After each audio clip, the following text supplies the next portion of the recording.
M news में आप सभी का इस्तकबाल है।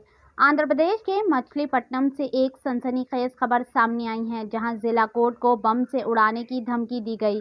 जिला के प्रिंसिपल जज को एक नामालूम ईमेल मौसूल हुआ, जिसमें कोर्ट कॉम्प्लेक्स में बम नस्ब करने का दावा किया गया।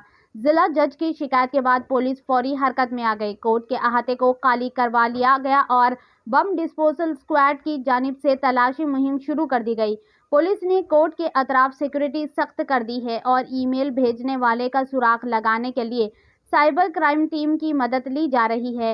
आइए देखते हैं ये रिपोर्ट। ऐसे ही अहम और खास खबरों के लिए एम न्यूज़ को लाइक करें, सब्सक्राइब करें, शेयर भी जरूर करें।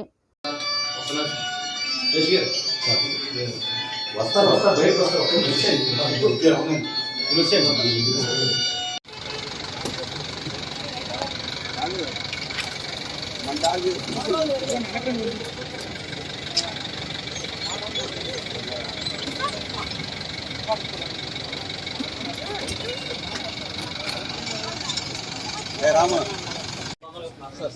జాగ్రత్త చూడండి సార్